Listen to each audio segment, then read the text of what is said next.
Hello, Becca. Thank you for your question. What was your favourite scene to film from season two? I really loved the stuff where James is seeing Alyssa for the first time, because that was quite early on in the shoot, and all of that um, sort of came quite spontaneously to me, I think.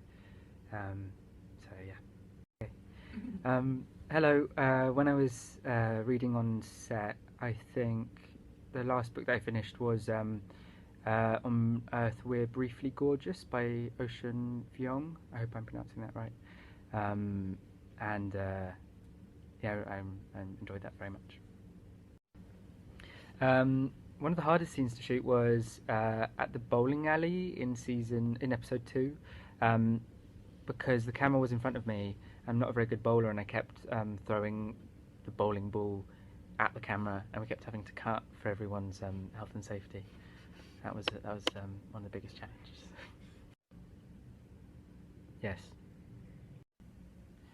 I found it really easy to find James again, because for me, James is sort of the natural response to Alyssa's character. So as soon as I was on set with Jess Barden, all my worries about who James was were sort of dissolved. So yeah, as soon as I was with Jess, I knew what my job was. Um, I came to season two feeling like all of the sort of backstory of James had already been made in season one. So yeah, it was really enjoyable to come to season two knowing who this character was and how they moved and how they responded to other characters. That was really exciting about coming back for the second chapter. Yeah, that's the plan.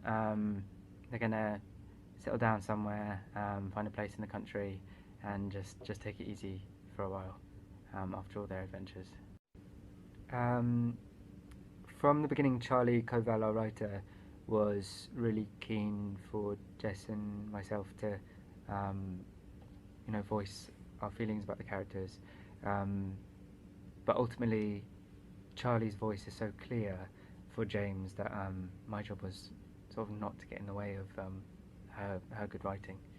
Um, um, I'll answer from season one, so then I don't spoil anything. In season one, I love when Alyssa and James get to dance together at Clive Cock's house. Um, I feel like that was the first moment where they sort of break their sort of quite formulaic way of speaking to each other and just sort of let loose. And it was a lot of fun to shoot with Jess.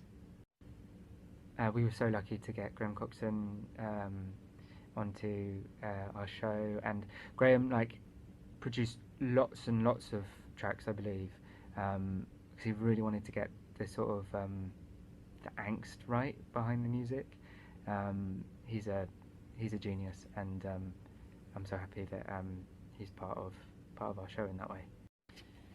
Thank you so much for your questions. Don't miss the last two episodes of The End of the Effing World season 2 at 10 p.m. this evening on Channel 4.